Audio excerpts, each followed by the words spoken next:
ઉરુગ્વેના અનુભવી striker Louis સુઆરેઝે આંતરરાષ્ટ્રીય ફૂટબોલમાંથી નિવૃત્તિ લીધી. ઉરુગ્વેના અનુભવી સ્ટ્રાઇકર લુઇસ સુઆરેઝે આંતરરાષ્ટ્રીય ફૂટબોલમાંથી નિવૃત્તિ લઈ લીધી છે. તે શુક્રવારે 6 સપ્ટેમ્બરે પેરાગ્વે સામે તેમની છેલ્લી આંતરરાષ્ટ્રીય મેચ રમશે.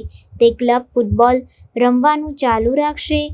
સુઆરેઝ અમેરિકન ક્લબ ઇન્ટર મિયામી સાથે સંકળાયેલા છે. 37 વર્ષીય ફૂટબોલરે સોમવારે સેન્ટેનિયો સ્ટેડિયમમાં મીડિયાને કહ્યું, "આ કહેવું દુઃખદ છે, પરંતુ શુક્રવારની મેચ મારા દેશ માટે મારી છેલ્લી મેચ હશે."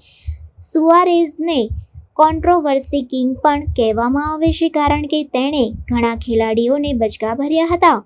તાજેતરમાં સુઆરેઝ ઉરુગ્વે માટે કોપા અમેરિકા રમ્યો હતો. તેણે કેનેડા સામે ત્રીજા સ્થાનની મેચમાં પેનલ્ટી શૂટઆઉટમાં ગોલ કર્યો હતો. તે મેજર લીગ સોકરમાં ઇન્ટર મિયામી ખાતે લિયોનેલ મેસ્સી સાથે રમે છે.